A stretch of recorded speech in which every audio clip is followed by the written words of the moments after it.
ክቡራንና ክቡራት የመጀመሪያው ምዕራፍ የክርክር ጊዜ ተጠናቋል። ወደ ሁለተኛው ምዕራፍ እናልፋለን። በዚህኛው የክርክር ምዕራፍ ከፊት ለፊት ላሉት የፖለቲካ ፓርቲ ተወካዮችና የፓርቲዎቻቸውን የከተማ መሰረተ ልማትና ዲጂታል ኢኮኖሚ የፖሊሲ አማራጭ ላይ ለመከራከር የተገኙ ክቡራን ተከራካሪዎች ከዚህ ከመድረክ ለሚነሳላቸው ጥያቄዎች ምላሽ ይሰጣሉ። ለእያንዳንዳቸው የተፈቀደ 12 ደቂቃ አለ። በዚህ 12 ደቂቃ ውስጥ ለሚቀርቡላቸው ጥያቄዎች ምላሽ ይሰጣሉ። ክቡራን ተከራካሪዎች ጥያቄዎቹ የሚቀርበው ካው ቀደም በነበራችሁ የንግግር ቅደም ተከተል መሰረት ይሆናል። ትብብር ለኢትዮጵያን አስቀድማለሁኝ። ትብብር ለኢትዮጵያ በማኒፌስቶአችሁ ላይ በሀገራችን በከተሞችም ሆነ በገጠር ከፍተኛ የትራንስፖርት ችግር ለመቅረፍ ለግሉ ዘርፍ የፋይናንስ ስርዓት በማመቻቸት ችግሩን በዘላቂነት ለመፍታት እንሰራለን ብላችኋል። ምን አይነት የፋይናንስ ድጋፍ ለማን ነው የምታደርጉት? በጣም አመሰግናለሁ ዳዊት። ያው እንደምታውቀው እንዲህ አይነት ነገሮች መንግስት ከሞላ ጎደል የመሰረተ ልማቶችን የማሟላት የመንገድ፣ የመብራት እንዲህ የመሰለውን ነው እንጂ በአብዛኛው እንዲህ ያሉ ነገሮች የሚሰሩት በግሉ ዘርፍ መሆን አለበት። አንዱ የስራ ፈጠራ ዘርፍም በመሆኑ አንዱ የኢንቨስትመንት ዘርፍም በመሆኑ ስለዚህ በዚህ ጉዳይ ላይ ለምሳሌ አንዱ አዲስ አበባ ላይ ትልቁ በሽታና የራስ ምታት የሚባለው ገንዘብም አውጥተህ ቅድም ወንድሜ ዮሐንስ ያነሳው እንደነበረው ገንዘብም አውጥተህ ያ30 ብሩን ትራንስፖርት 100 ብር አውጥቼም ቢሆን ሊሂድ እንኳን ብትል ትራንስፖርት አታገኝም። ትራንስፖርቱ ከተገኘ ደግሞ መንገዱ ይዘጋል። ስለዚህ እነዚህን የሚቀርፉ የቴክኖሎጂ አማራጮችን የሚያቀርቡ የፋይናንስ ተቋማትን አንዱ የአሰራር ሁነቶችን ማመቻቸት ነው። ሁለተኛው ደግሞ በዚህ ጉዳይ ላይ የሚሰማሩ የፋይናንስ ተቋማትን እንደ አዲስ ማቋቋም ነው። ስለዚህ የግሉ ዘርፍ መንግስት እጁን እያወጣ መሰረተ ልማቶችን እያሟላ ለግሉ ዘርፍ የብድር ስርዓቶችን እንዲሟሉና የግሉ ዘርፍ ምን የሚያረግበት እና ምን የሚያቀርብበት ብድር ነው የምትሰጡት? አንዱ ለምሳሌ የባስ ትራንስፖርት ነው፣ ብዙ ጊዜ ማስ ትራንስፖርት የምንለው ነው። ሁለተኛው ደግሞ ለምሳሌ አሁን የኤሌክትሪክ መኪኖችና የኤሌክትሪክ መጓጓዣዎች እየመጡ ነው። ስለዚህ እነዚህንና መሰል የትራንስፖርት አገልግሎቶችን እንዲያቀርብ አሁን በትራንስፖርት ዘርፍ መሰማራት የሚፈልግ የትኛውም ዜጋ ተሽከርካሪዎቹን ለመግዛት ከሆነ እናንተ ፋይናንስ የምታቀርቡት መስፈርቱን እስካሟላ ድረስ የትኛውም ባንክ ብድር ሊሰጠው ይችላል። ስለዚህ አሁን የሆነ ካለው ምን የተለየ አማራጭ ነው ያስቀመጣችሁት? አማራጭ ትኩረትም ነው። ለምሳሌ ይሄንን ንጽጽር በግብርናውም ልስጥህ። ለምሳሌ ግብርናውም ላይ ማንም ሰው በግብርና ልበደር ቢል ይበደራል ይችላል። ግን ያ እውነት አይደለም። የትኩረት ዘርፎቹ ሌሎች ናቸው። ለምሳሌ ኢምፖርት ኤክስፖርት ብትል በአብዛኛው ማንም ተሻምቶ የሚገባበት ነው። እንዲህ ያሉ ጉዳዮች ላይ ጥቂት አድካሚ፣ ጥቂት ላብ የሚያስወጡ ጉዳዮች ላይ አይገባም። ስለዚህ ስፔሻላይዝ አድርገን በእነዚህ ጉዳዮች ላይ ኢንቨስት ለሚያደርጉ ባለሀብቶች እናመቻቻለን እንደማለት ነው። ዓለም አቀፍ ደረጃውን በጠበቀ መልኩ የተቀናጀ መሰረተ ልማት ግንባታ እናከናውናለን ብላችኋል። መንግስት ሆናችሁ ሀገር በምትመሩበት 5 ዓመት ውስጥ ምን ያህል መሰረተ ልማት የመንገድ፣ የባቡር፣ የኤርፖርት ግንባታ ማኒፌስቶአችሁ ላይ በምን ያህል ጊዜ ምን ያህል እንደምትገነቡ የትኛው ዋና ትኩረታችሁ እንደሚሆን በግልጽ አልተቀመጠም። ምንድነው ምላሻችሁ? እንዲህ አይነት ነገሮች ምን መሰለህ ዳዊት፣ ያው ቅድም ሲነገር እንደነበረው ነው። 1 ሚሊዮን ቤት ብለህ አንድም እንደማትገነባው ማለት ነው። ቁጥር በራሱ በጣም ሸዋጅ ነው፣ አደገኛ ነው። ቁም ነገሩ ይህን ታስቀምጣለህ። የመጀመሪያው መደረግ ያለበት በኢትዮጵያ ከተሞች ውስጥ ማንም መንግስት ይምጣ ኤክስ ይምጣ ዋይ የዛሬ 50 ዓመትና የዛሬ 100 ዓመት አንድ ከተማ ወይም አንድ መሰረተ ልማት የት ነው መዳረሻው፣ የት ነው መገናኛው የሚለው መሰራት አለበት። አቶ ጌትደ ኢትዮጵያውያን በሚቀጥለው 5 ዓመት ውስጥ መንግስት ብትሆኑ የምትገቡትን ቃል እየጠበቁ ነው። በመሰረተ ልማት የምትገቡት ቃል ነው። ትክክል ነው። የዛሬ 5 ዓመት ሲጠይቋችሁ ይሄን ብላችሁ ነበር ይሄን ሰራችሁ እንድትባሉ ዛሬ የምትገቡት ቃል ምንድን ነው? ትክክል ነው። የመጀመሪያው ነገር አፎርደብል ሃውስስ ለዜጎች ማንኛውም ዜጋ በቀላሉ በተመቻቸ ብድር ቤት የሚያገኝበትን ቤት የመንግስት ባለስልጣን ቤተሰብ ስለሆንክ ወይም በማንነት እየተመረጥክ እጣ የምታገኝበት ሳይሆን ማንኛውም ዜጋ በከፈለው በቆጠበው ልክ በተመቻቸ ብድር አፎርደብል ሃውስስ የሚያገኝበትን መንገድ እናመቻቻለን። የመጀመሪያው ይሄ ማለት ሁሉም ዜጋ ይህን ያገኛል ማለት አይደለም። አትሊስት ለምሳሌ ከ97 ዓመተ ምህረት ጀምሮ ሲቆጥብ የነበረ ሰው አለ።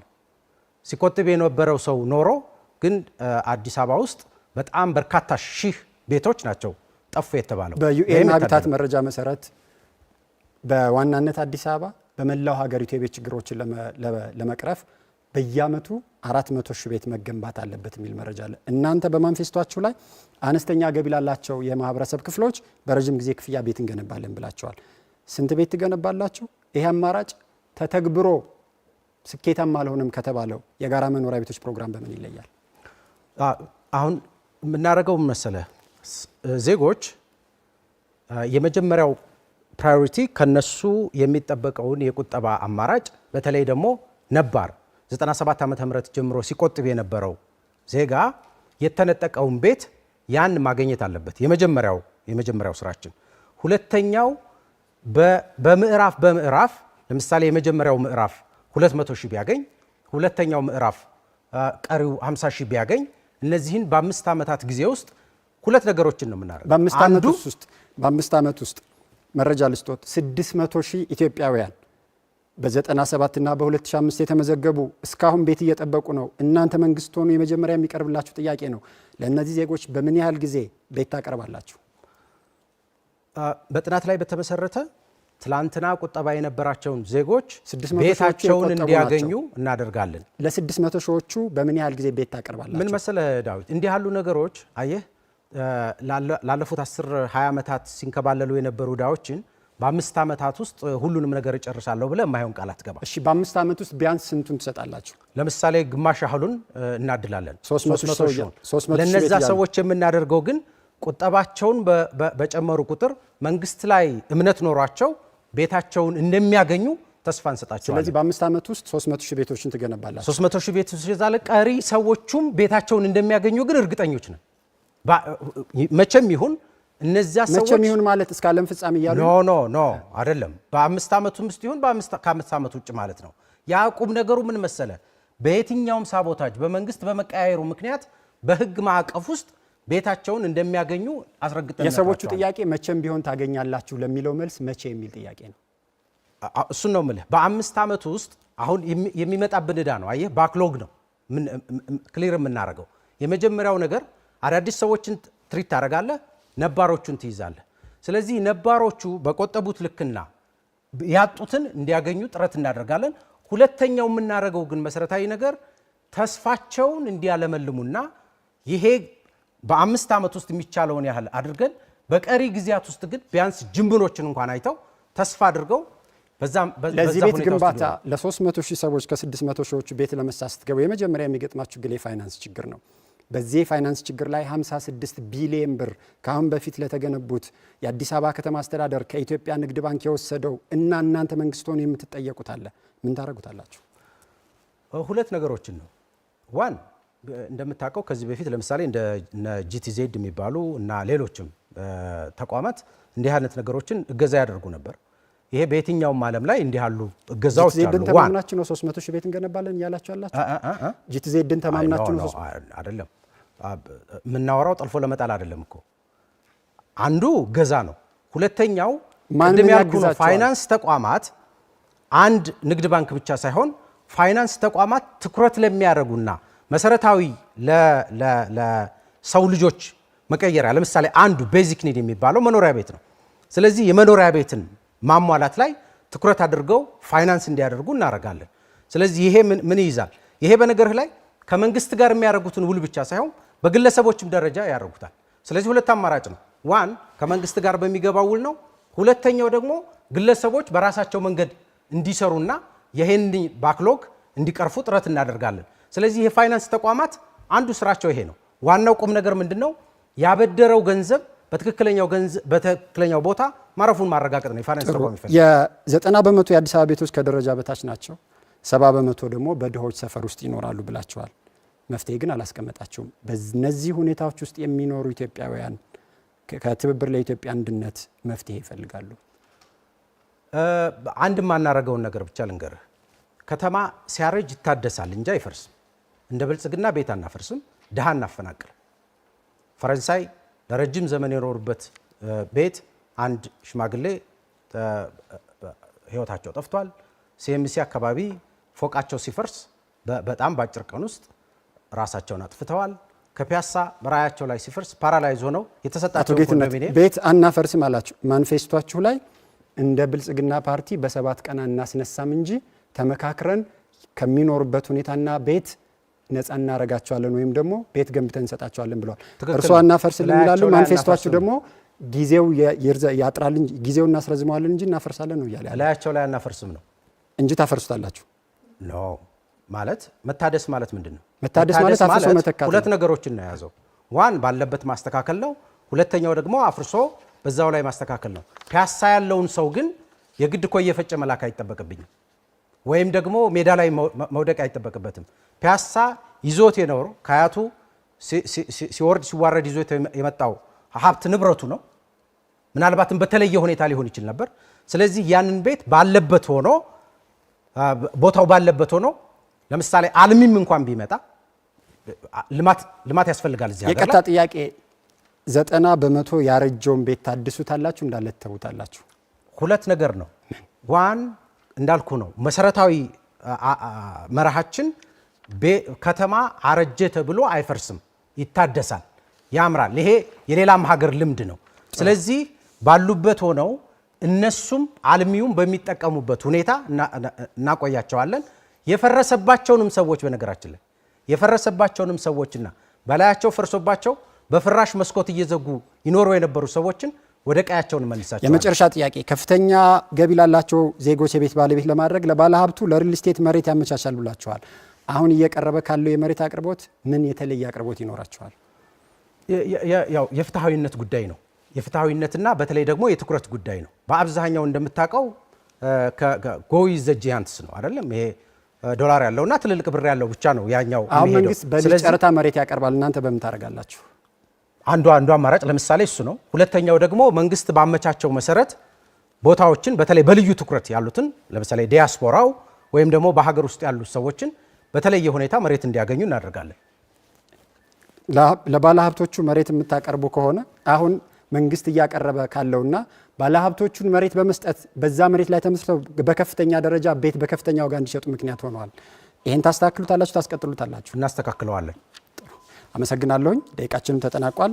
ወደ ኢሶዴፓ አልፋለሁኝ። ለኢሶዴፓ የመጀመሪያው ጥያቄ ከተሞችን ዘመናዊ ፕላንን መሰረት በማድረግ እንገነባለን ብላችኋል። የትኞቹን ከተሞች በምን አይነት መንገድ በዘመናዊ ፕላን የመገንባት እቅድ ነው ያላቸው? እንግዲህ ከተማ ስንል ከመሪው ሲነሳ ከተማ አዲስ አበባ ብቻ አይደለም። የተለያዩ ከተሞች አሉ። ከታች ጀምሮ ደረጃቸው ይለያይ እንጂ ከተሞች ናቸው። እነዚህ ከተሞች በአስፈላጊ ጊዜና ወቅት ላይ ተመቻችቶ በዛ ደረጃ ላይ ማህበረሰቡን በሚመጥን ደረጃ እድገቱ ካልሄደ ወደ አዲስ አበባ ነው የሚፈልሰው። በአሁኑ ሰዓት የሚታየውም ይሄ ነው። ስለዚህ የተመጣጠነ የከተማ እድገት ለማምጣት በተጠና መንገድ የመሬት አጠቃቀምና ፖሊሲን መሰረት በማድረግ አሁን በሀገራችን ከተማ እየለማ ያለው በእርሻ መሬት ላይ ነው። ነጌት ችግር በሚገጥምበት አካባቢ በዘፈቀድ ነው። ለማን ነው እየለማ የሚባለው? ደግሞ ቅድም ወገኖቼ እንደሚያነሱት ተጠቃሚ ማን ነው? አሁን በአሁኑ ሰዓት ተጨባጭ ይሆናል ያለ ከተማ ላይ። ስለዚህ ይህንን ባመቻቸ መሰረት አቶ ዮሴፍ እርስዎ እያሉኝ እንዳሉት የከተማዎችን ለማስፋፋት የገጠር መሬቶችን እየተጠቀመ ነው። እናንተ መንግስት ሆኑ የመጀመሪያ የሚገጥማችሁ ጥያቄ በከተሞች መስፋፋት ምክንያት ለመሰረተ ልማት ግንባታ የሚውል ለዜጎች የቤት አቅርቦት የሚውል የመሬት እጦት ነው። በምንድነው የምታስታርቁት? የመሬት እጦት ነው። መሬት በተፈጥሮ የፈጣሪ ስጦታ ነው። እያንዳንዱ ሰው መሬት የማግኘት መብቱ ከመንግስት ብቻ ሳይሆን ከተፈጥሮ ሕግም አለ።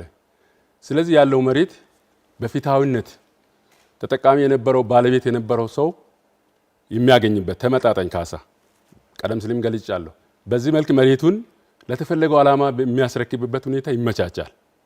በኃይል ተወግቶ ሌላው ተጎድቶ ሌላው ደግሞ ተጠቃሚ የሚሆንበት ስርዓት አይሆንም። ስለዚህ መሬት በህጋዊ አግባብ መሬቱ በእጁ ያለው አካል መሬቱን የሚያስረክብበት አሰራር ይዘረጋል። በፊታዊነት ማለት ነው። ተጠቃሚ ማንንም በማይጎዳ የከተሞች መስፋፋትን ተከትሎ የሚመጣ የገጠር መሬቶችን ለከተሞች የማዋል ችግርን በምን ታስተካክሉታላችሁ? ከተሞች ለመስፋፋት በሚያረጉት ተፈጥሯዊ እድገት ውስጥ ለመሰረተ ልማት ዝርጋታ የሚውል መሬት ከየት ታመጣላችሁ? መሬቱ በእጁ ካለው አካል መሬት የሚያዘው እንደ ህገ መንግስት ማሻሻያዎች የሚያስፈልጉ ነገር መሬት የሚኖረው አሁን ባለው ህገ መሰረት በማን ነው የሚለው? በመንግስትና በህዝብ ነው የሚለው። ስለዚህ መሬት መንግስት ካለው መንግስት ያቀርባል። በውል ያለው መሬት ካለ ደግሞ ከማህበረሰቡ ጋር በሚመች ሁኔታ ተነጋግሮ በፍትሃዊ መንገድ መሬቱን ለተጠቃሚ የሚቀርብበት በመሬቱ ላይ ተጠቃሚ የነበረው ሰው ደግሞ የሚካስበት አሰራር ተዘርግቶ መሬቱ እንዲገኝ ይደረጋል። የመኖሪያ ቤት አቅርቦትን በተመለከተ ከዛ በመሬቱ ባለቤትነት የነበረ ሰው አስወግደኸው እሱን ሜዳ ላይ ጥለኸው እሱ ለሌላ ኢኮኖሚ ለሌላ ችግር ጋልጠኸው ደግሞ ለሌላ አካል የምታመቻቸው ነገር የለም። ኢሶዴፓ የመኖሪያ ቤት አቅርቦት በከተሞችን ችግር ለመፍታት መረጃዎች እንደሚያሳዩት በአሁኑ ወቅት በትልልቅ ከተሞች አዲስ አበባን ጨምሮ 2.1 ሚሊዮን ዜጎች አንገብጋቢ የቤት ችግር ውስጥ ይገኛሉ እና የቤት ጥያቄ አላቸው። ምንድነው ምላሻቸው? ይህ ይታወቃል። አንደኛው ለዚህ ችግር መንስኤው የስራ ዕድል ፈጠራ እና የከተማው የተመጣጠነ እድገት በገጠር ላይ ባለመመቻቸቱ ህዝቡ ደግሞ ኑሮን ለመምራት የተሻለ የስራ ቦታ፣ የሰላም ሁኔታ፣ ሌሎች አማራጭ ስላለ ነው ወደ ከተማው የሚፈልሰው። በዚህ ምክንያት ተደራርቦ የመጣ ችግር ነው። ይህን ችግር ለመፍታት በመጀመሪያ ደረጃ በሌሎች አካባቢዎች ተመጣጣኝ የከተማ እድገት እንዲፈጠር አትኩሮ ይሰራል። በአዲስ አበባ ያለውም ባለው አቅምና መሰረት በጥናት ላይ በተመሰረተ ይሄ ፕሮፌሽናል የሚጠይቅ ጉዳይ ነው። በአንድ ፖለቲካ አመራር ተወስኖ የሚሰጥ ነገር አይደለም። ይህን ጥናት በማድረግ ዜጎች እንደተባለ አይደለም መረጃው ታማኒነቱ እንደ ፓርቲያችን ይህን ኃላፊነት ሲረከብ ያጣራል። መረጃው እንደ አጥኙ ሊሆን ይችላል።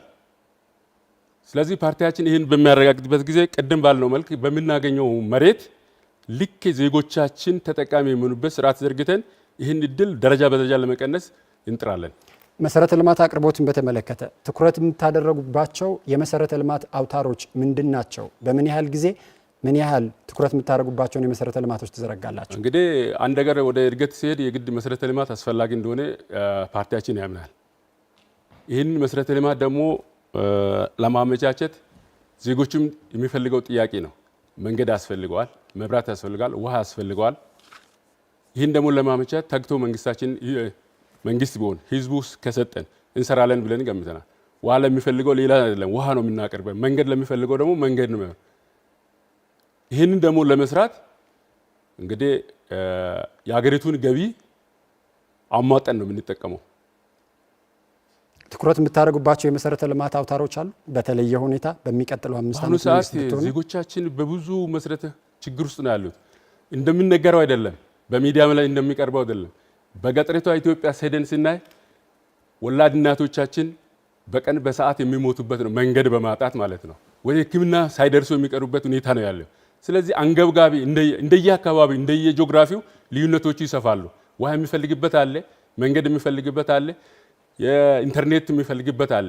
ይህን በተጠና ሁኔታ መንገድ ለሚፈልገው መንገድ ሙሉ ማዳረስ ባይቻል የሀገሪቱ ኢኮኖሚ መሸከም በምትችልና አንገብጋቢ እንደ ቅደም ተከተል አሁን ባለው ሁኔታ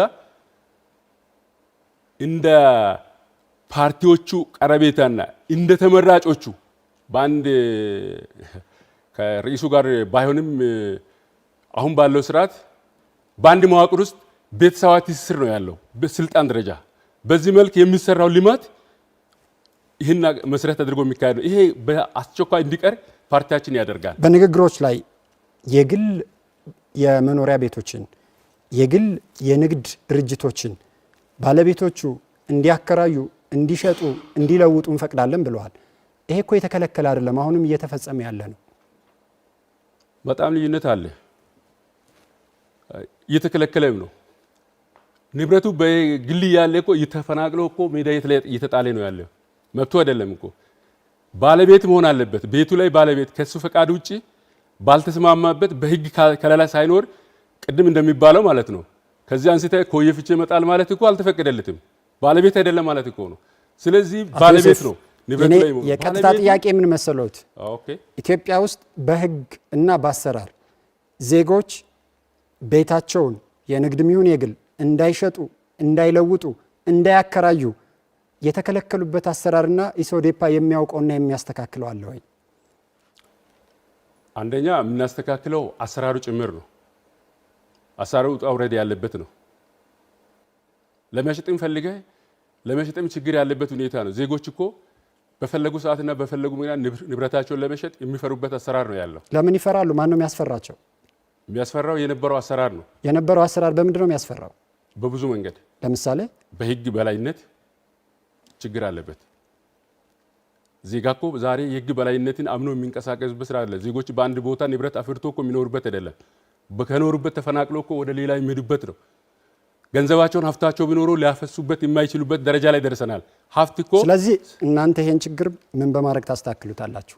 እኛ በመጀመሪያ ደረጃ በማህበረሰባችን እንግዲህ ከሌሎች ሀገሮች እኮ የሚለየው የኢትዮጵያ ህዝብ ፈሪሃ እግዚአብሔር ህዝብ ነው።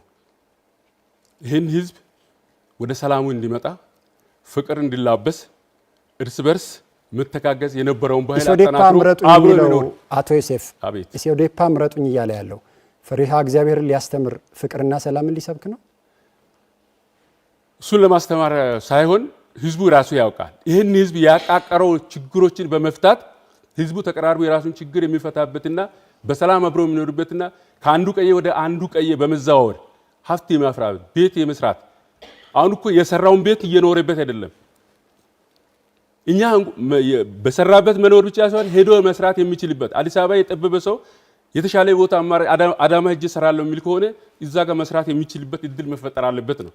አሁን እኮ የሰራበትን ቦታ ንብረቱን መሸጥ የማይችልበት ሁኔታ ተፈጥሯል። በንግግሮት ላይ መሬት በነፃ እንሰጣለን ብላችኋል። መሬት በነፃ የምትሰጡት ለማን ነው እና በነፃ የምትሰጡትን መሬት ከየት ነው የምታመጡት?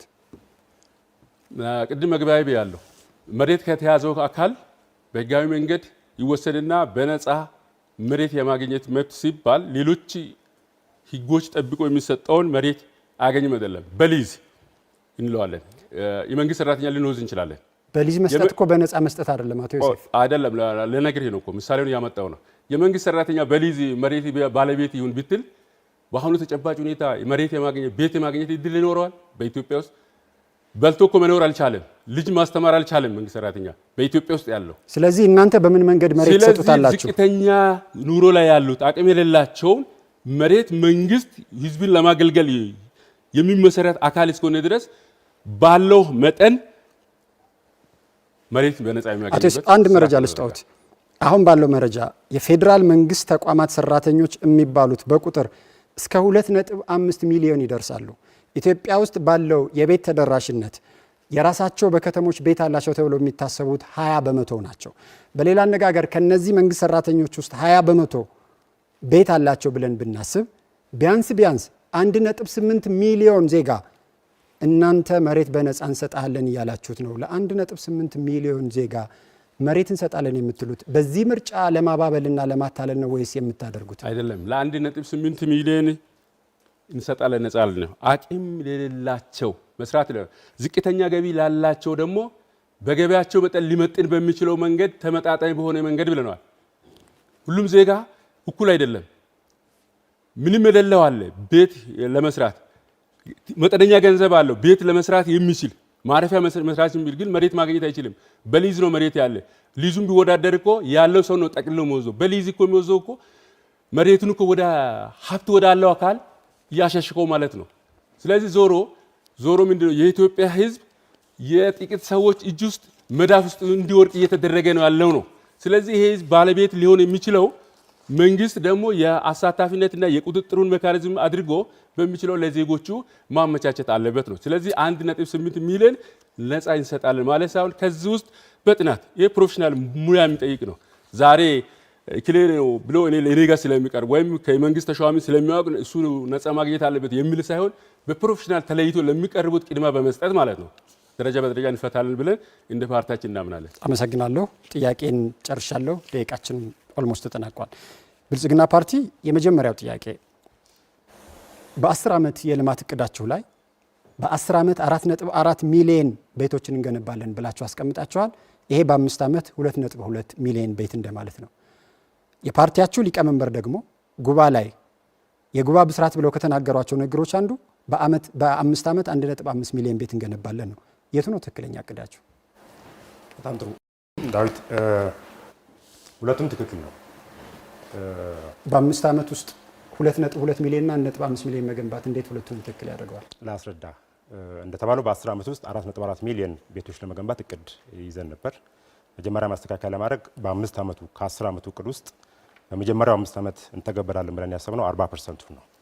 ይሄ ማለት 2.2 ሚሊዮን ሳይሆን ወደ 1.76 ሚሊዮን አካባቢ ማለት ነው። በመጀመሪያው 5 ዓመት እንተገበራለን ብለን በእቅድ ያዝነው። ቀሪውን በሁለተኛው 5 ዓመት እንተገበራለን ብለን ያዝነው ነው። የፓርቲያችን ፕሬዝዳንት እንደተባለው ከጉባ ብስራቶች አንዱ በሚቀጥሉት 5 ዓመታት 1.5 ሚሊዮን ቤቶችን በቤት ልማት ፕሮግራም እንዲገነቡ እናደርጋለን የሚለው እሱም መረጃ ትክክል ነው።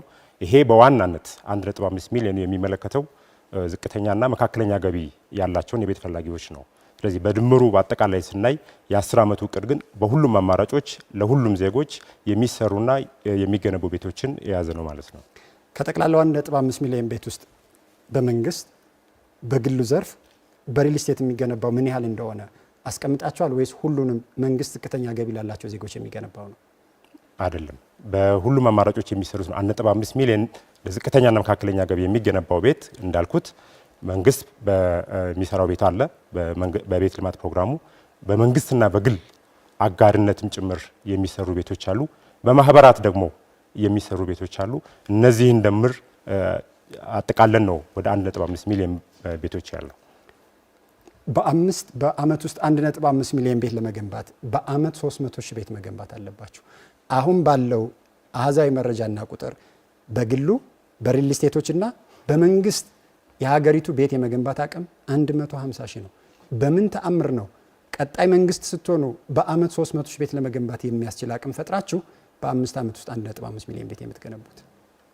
ዳዊት፣ ባለፉት 5 ዓመታት በነገራችን ላይ ወደ 1.68 ሚሊዮን ቤቶች ተገንብተዋል። ባለፉት 5 ዓመታት በሁሉም ፕሮግራሞች ማለት ነው። ስለዚህ ቤት የመገንባት አቅም እንደ ሀገር አለን። ከዛ በተጨማሪ ደግሞ በዚህኛው 5 ዓመት የተለየ ቅድም እንዳልኩት የእይታም ያካሄድም ለውጥ ያደረግንበት መንገድ አንደኛ መንግስት ቤት ሰርቶ ያቀርባል የሚለውን አጠቃላይ እይታ ቀይረን በሁሉም አማራጮች በማህበር ለሚሰሩትም በመንግስትና በግል ትብብር የሚሰራውን ጭምር እናደርጋለን። የሚሰራበት መንገድም ጭምር ይቀየራል። ከምን ወደ ምንድን ነው የሚቀየረው? በምንድን ነው የምትቀይሩት? የቤት አገነባብ ዘዴያችን ኮምፕሊትሊ ይቀየራል። አሁን ባለው ሁኔታ ቤት የሚገነባበት ዘዴ ከወጪም አኳያ ከጊዜም አኳያ እያስከፈለን ያለው ዋጋ አለ። ወጪን ተመጣጣኝ የሚያደርጉ የግንባታ ፍጥነታቸው ደግሞ እጅግ በጣም ከፍተኛ የሆኑ ቴክኖሎጂዎችን እያመጣን ነው። እንዳልነው ቤት ማምረት የሚያስችሉ ፋብሪካዎችን በተለያዩ ቦታዎች